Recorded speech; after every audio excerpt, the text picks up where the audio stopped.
observer calling for air support. Send minigun support to this target. Observer, this is station, roger that. Observer, this is assassin. On site. Moving to your target. Enemy sniper!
Hello, I'm Salutary Osprey, and today I'm going to give you my tip and trick video. No specific order at all, just on my general tricks and tips for how I play and how I think for Sandstorm Insurgency and in most general tactical shooters. Stick around, stay tuned. Thank you very much. Tip number 1. If you're a COD player trying this out for the first time, I would really suggest trying Domination, as you'll be able to try out most of the weapons. There's instant respawn, it's packed with action, but if you're a little bit more used to search and destroy or tactical shooters in general, my favorite mode would be push. There is a lot more dynamic fighting going on and happening, and a lot more objective play, a bit more like search and destroy. That's why I say that. So there's also that's where I started and that's where I stuck, to be honest. Tip number 2 is you can turn off the ringing of your ears if you don't want that feature on. I know a lot of people don't like it on. Personally, I like it. It really puts me in that world. If a grenade is going to go off, I am going to be having my ears ringing for quite some time. You can in settings change the color for your friendly team and enemy team. This may give you an advantage spotting the enemy or help you find your teammates that much sooner. Tip number 4. When it comes to Sandstorm, there's a variety of combat areas, from snow to sand to jungle.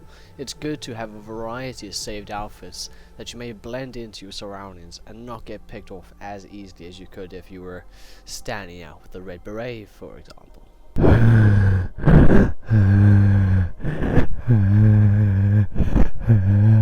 Tip number 5.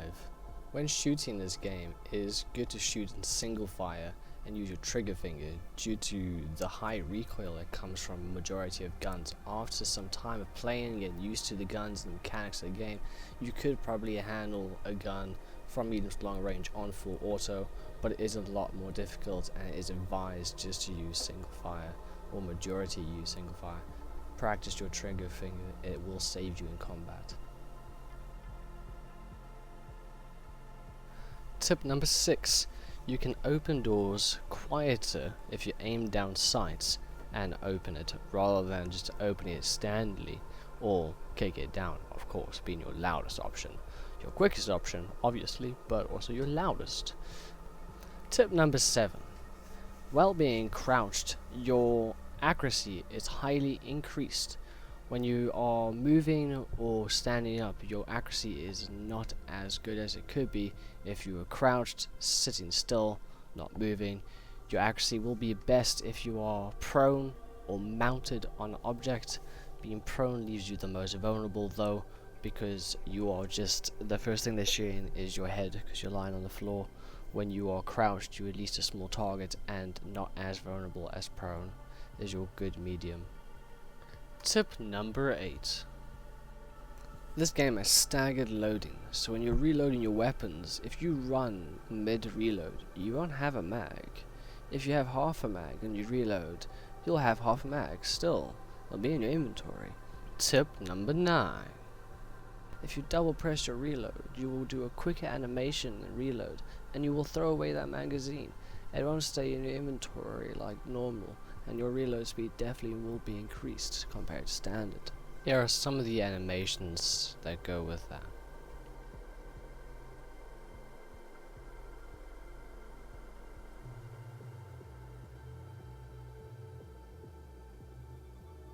Tip number 10.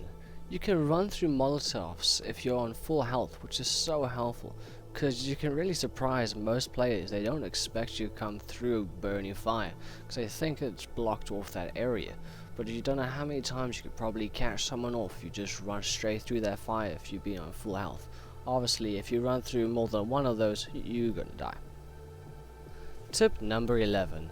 Really think about your weight, as it will affect your speed and your aim down sights in this game. So look at what you're wearing, find what's going to weigh you down, wear what you need to, don't overpack. Tip number 12. Think of the audio cues and learn them as quick as you can. The audio cues on this game are flippin' amazing.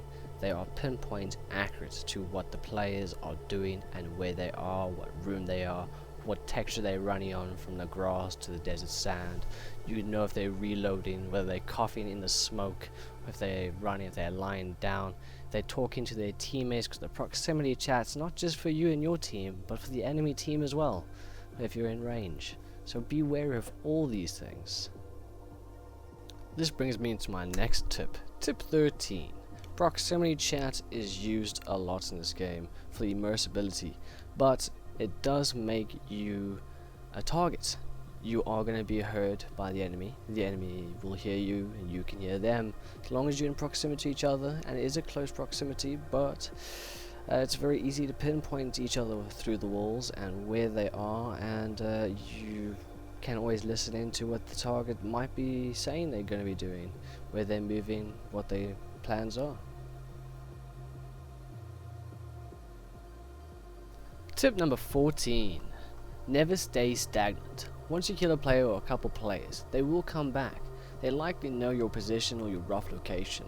It is best that you move to a new area and reposition yourself. Either keep holding the same angle or reposition totally just to a new position somewhere across the map. Just keep on moving, don't stay too still, it will get you killed. Just don't play like Call of Duty and run around like headless chickens. Tip number 15. I advise, if you like using grenades or any tacticals such as flashbangs, use the quick draw grip. It will make the switch between grenade or gun a lot quicker. Tip number 16. Smoke grenades are almost essential. Anything you can use to block line of sight to your advantage, obviously, would be in your favor. Throw your smokes as far into enemy territory as you can. Try and block off areas that they use to visualize down long areas for snipers or LMGs, or simply just block off so you can run across an open area.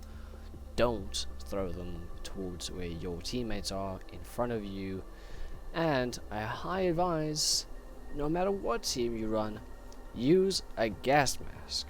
It will save your life, whether it's from coughing, toxic gas, which will kill you.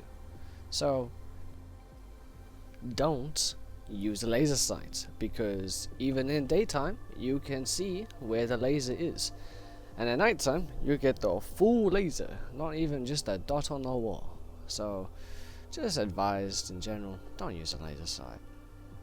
Tip number 18.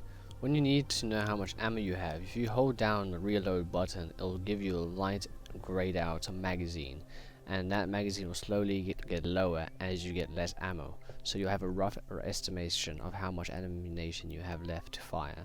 Tip number 19. Always remember to use cover. Use as much cover as you can, try and stay hidden as long as you can, take it slow, take it steady. It will win you so much more gunfights. Tip number 20. You can watch replays of your individual matches that you've played throughout the last 24 hours. You don't just get to watch from your perspective, you get each other player's perspective as well as a free cam mode. I do believe most of new games should have this incorporated into their video games, as it makes it so much easier for us to look through and learn from our mistakes and learn from other players. And that brings us to the end of the video. If you stuck around this far, don't forget to hit the like and subscribe button, and thank you for sticking around. I hope my tips and tricks have helped you out to at least for the beginning start of your adventure of Sandstorm Insurgency. I will do more advanced tutorials and things that I advise later on. Stick around for Milsim content. As always, that's Salutary Osprey, hitting out.